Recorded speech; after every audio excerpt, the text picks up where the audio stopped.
We have learnt about most of the basics and it's time to move on. And in today's episode, let us learn PowerFX, the new expression language Microsoft has introduced to replace the old percentage variable syntax. It brings the same formula language used in Power Apps and Power Automate Cloud into the desktop automation. Why we need the PowerFX? With PowerFX, you get the Excel style formulas, the autocomplete feature, and better debugging and cleaner logic. Let us jump directly to the course.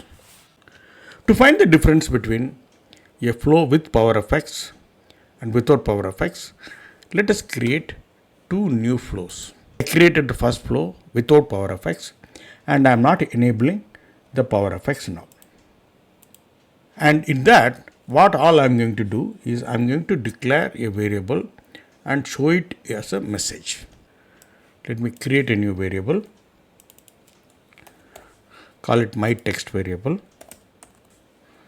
and the value is hello, I am created without PowerFX. I am going to display it as a message.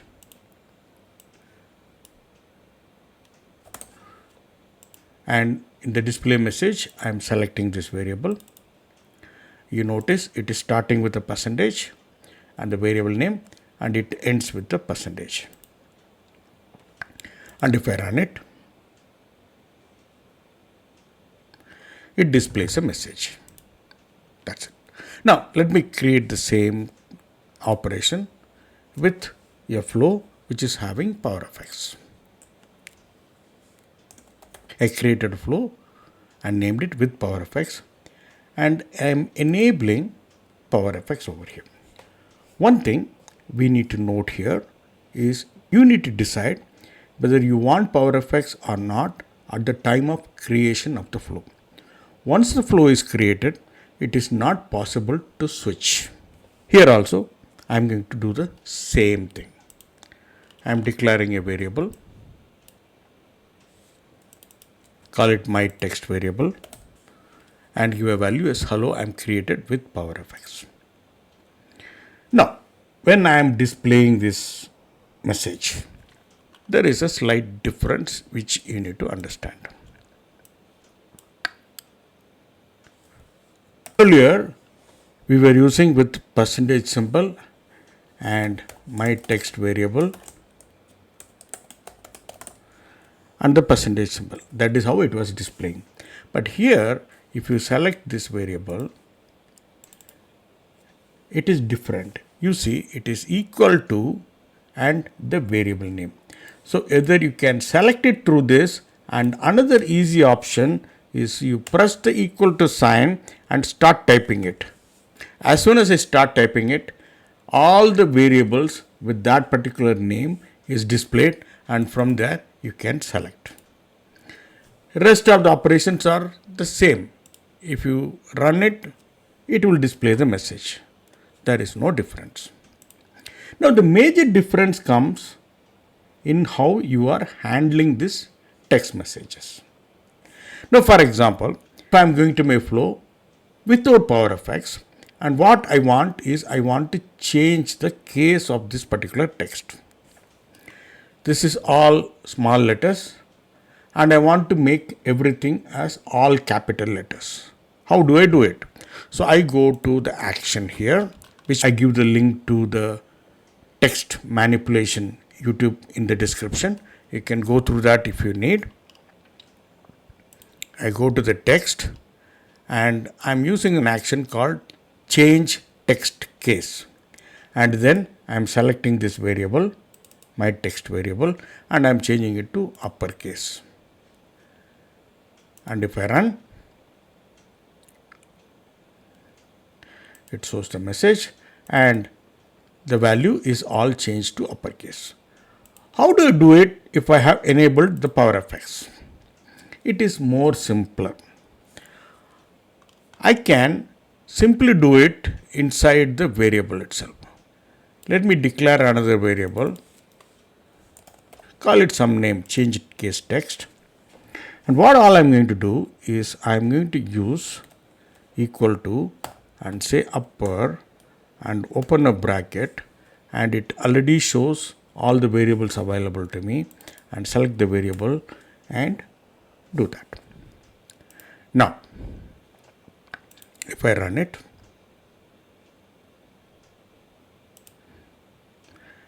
it has changed the case. You may ask a question. How can I remember all these functions, upper, lower, proper, everything? You really don't need to remember anything. What all you can do is you can use this function selection button, and inside that you go to the text function and you can select whichever function you want to use. Let me use the proper function, and inside that bracket you can either select the variable which you want to change the case, or you can simply go and type my text variable. Sounds interesting? Now let us see how we can do all other text operations. We are not going back to the flow without PowerFX because we have already learned about text manipulation in our previous lesson. Let us learn few text manipulation functions which are available with PowerFX. Next thing I want to do is I want to find a substring of it. So my text is hello, I am created with PowerFX. I want to extract some value in between. So how do I do that? I can create another variable, call it as middle text, and use the same thing. I can select, go to the function, text, and get the mid, and select the variable over here. Which variable? My text variable. And then from where you want to select, where do you want to select from, and how many characters you want. So as soon as you type, you will see the helper text where it will say at the mid what is the text you want to extract from, what is the starting character from where you want to get the text, and how many characters you want to extract. And now if I run it, you get the first 5 characters, that is hello. Now let us switch back to our previous flow and do the same thing. There is a slight difference between these two. Let us find out what it is. Now I found the mid text starting from 1 to 5. And if I go over here and do the same thing, I use get subtext, that is the equivalent. Original text is my text variable, and character position is I start from 1. That is how we have done it over here. Number of characters I have given it as 5, and it is producing a variable called subtext. And if we run it,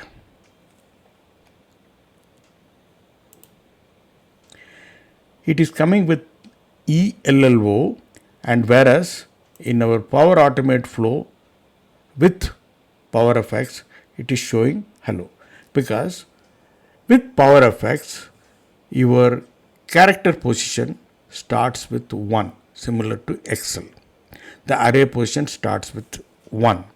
Whereas if you have not enabled PowerFX, it starts from 0.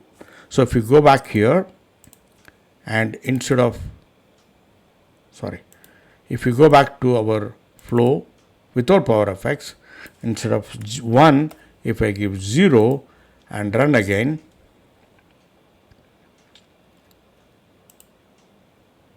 it produces hello. And let us go back here, and you notice it has a color coding. The function which we have used is coming in blue, and the variable is coming in black letter, and all the other parameters are coming in a different color, a maroon color. So this gives you very clear picture of whether it is a function or whether it is a variable or whether it is a parameter to be defined. Now we have learned about how to declare a text variable and manipulate it.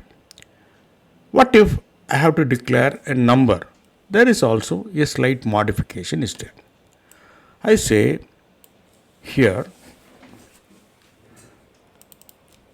something called number of years, and I say 20 years is my value. I have declared it. If you look at it, my number of years is coming as a text, even though I declared it as a number. So one thing we need to be very clear is whenever you are defining a number, you need to give an equal sign, and once you given an equal sign, the color has changed, and now if you look at it has become a number.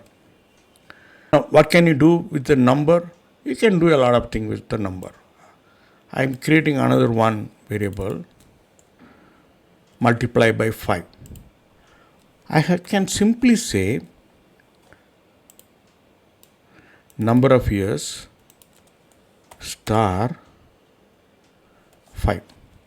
It gives a result. So let me just disable this action alone, and if I run,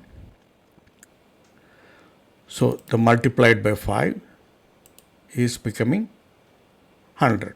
So if you are declaring something as a numeric variable, you can do all the mathematical operations inside your action itself. So let us quickly learn how to define a date variable. Defining the date variable is slightly different. Suppose if you want the current date, it is very simple. You can go here and you can use now off. So if you run it, it gives a value of the current date and time as per your system. Now if I want to define a date which is different from the current date, then what you can do, you can use the date function, and inside that the first the year 2025, then the month 11th month, and the day 30th. And if I run it, it gives my date as 11th month, 30th date, the year, and since we have not given the hour, it gives 00 hours. Now if I want to format it, how can I do? I can go to a new thing. Let us call it format date, and you can use a function called text of equal to text of, then your date variable, my date, and whatever format you want, dd. I given 4 m's and 4 y's. It will give you a result as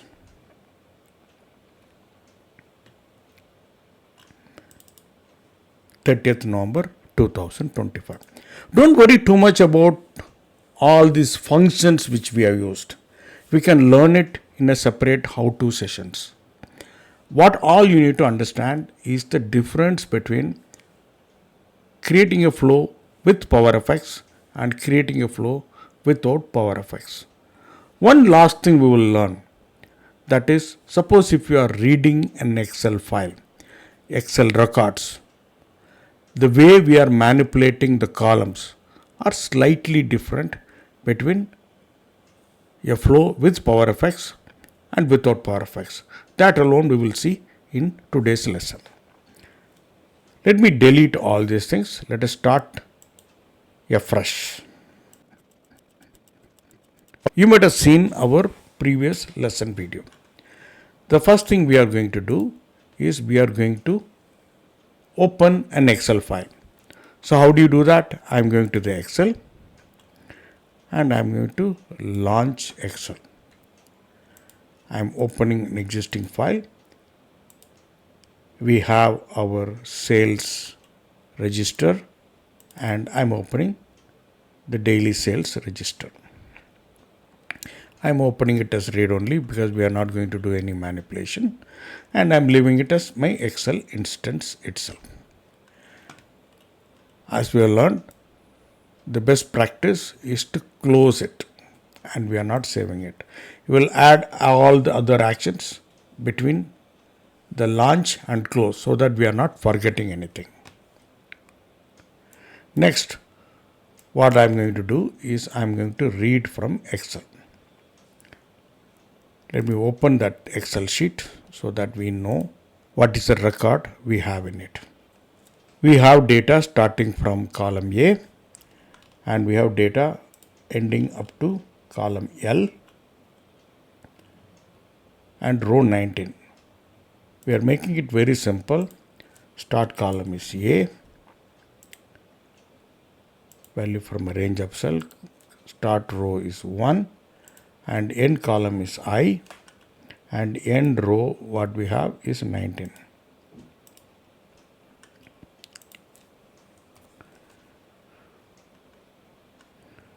Let us open advanced, and first range contains the column names.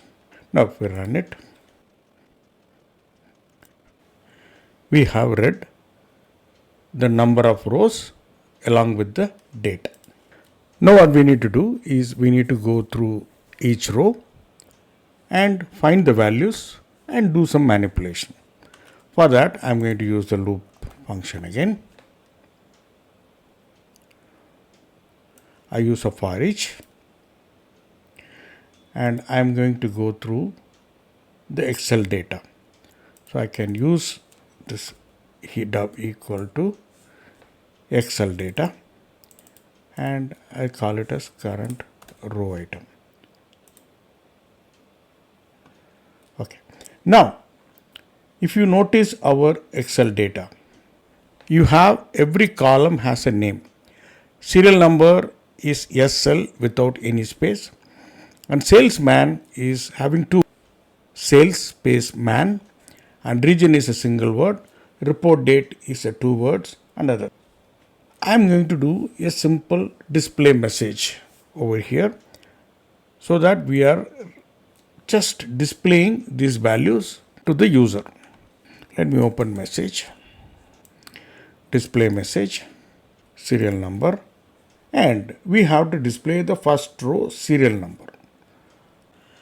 I can select the current row item. Either I can select, I can use the equal to, and it is going to display. And the field name is SL. What all I am going to do is I am going to use a dot and say SL. That's it. Now I am using another display message, the salesman, and equal to current row item dot. If I use salesman, it won't work. Why? Because it is having 2 letters. So let me copy this, and what all I'm going to do is I'm going to use a single quote and type the name and close it. Now only with these two, let us run and see how it works. It has read the serial number and it is showing, and it has read the salesman's name also, it is showing, and it repeats for every row. I hope we have learned the basics of how to use the PowerFX. Down the line in all our Excel related courses and email related courses, we will be using the flow with PowerFX only. We will have separate sessions for how to use different functions. That's all for today. In the next video, let us learn more about how to manipulate Excel. Until then, bye-bye.